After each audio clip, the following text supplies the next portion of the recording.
President, thank you. I rise this afternoon to have a conversation with my colleagues and with my constituents and talk about an issue that is important to our nation here in the nation's capital for the well-being of our country, but certainly an issue that Kansans care greatly about.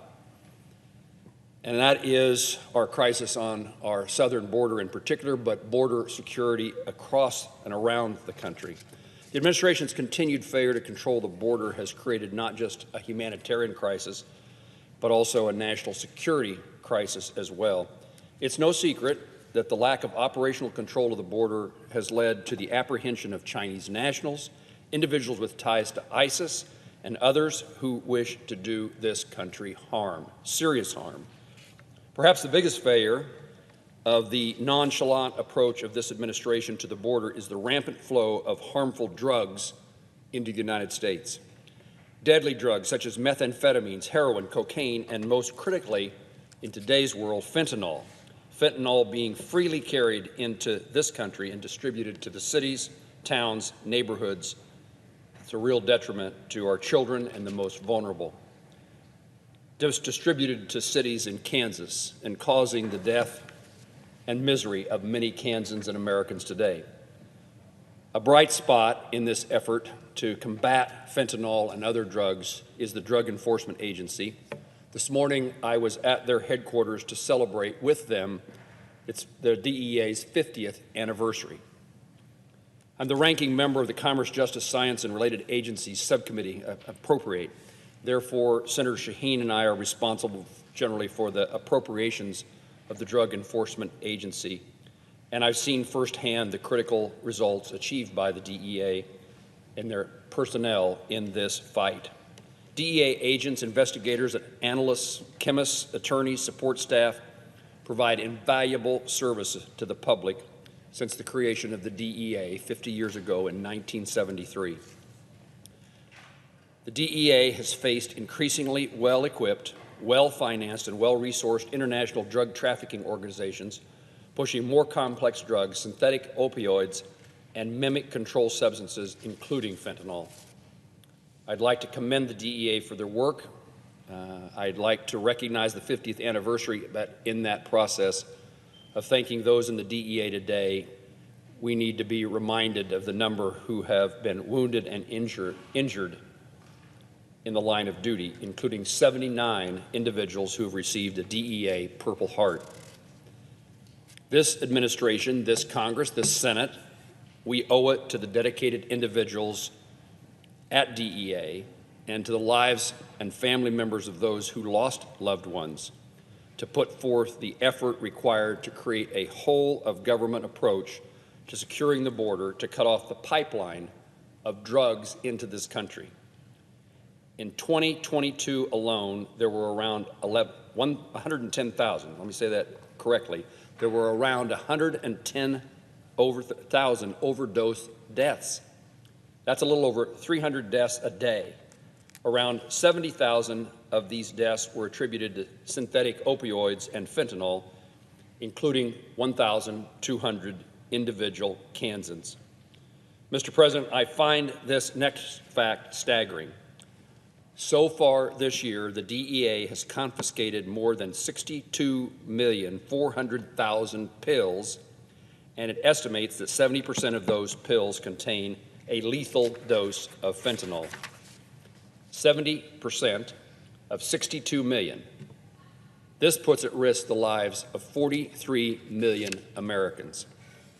We know that Mexican drug cartels control much of the fentanyl market, and in the U.S., the amount of fentanyl available has allowed the market price to drop to as low as 50 cents a pill.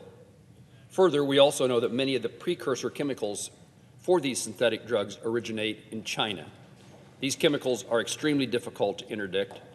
They are used in everyday items such as cheese and soap. They can be easily hidden in shipping containers. This is a full-blown national security crisis, and it's time the administration reacts to treating it like what it is, a national security crisis, a humanitarian crisis, and loss of lives of American citizens. I was in Mexico with a couple of my colleagues, several of my colleagues earlier this year, and I discussed this issue with President Lopez Obrador. I urged him to take this issue up with the Chinese officials, and I do believe that we have a willing partner in this instance in Mexico to combat this problem. The fiscal year 2024 CGS bill that has just been passed from the Senate Committee on Appropriations, it's our effort with Senator Shaheen, and it recognizes the challenges the DEA faces, including $66 million additional funds over the FY23 level. And I know we're talking about fiscal responsibility today. That comes at a time in which our appropriation bill is reduced from last year by $1.3 billion. So I would indicate to my Kansans I take their concern, share their concern about the levels of spending and the balancing of our books. In the bill that I'm most responsible for in the appropriations process, we have reduced spending this year from last year $1.3 billion. But within the amount of money that we can spend, we prioritized the fight against drugs.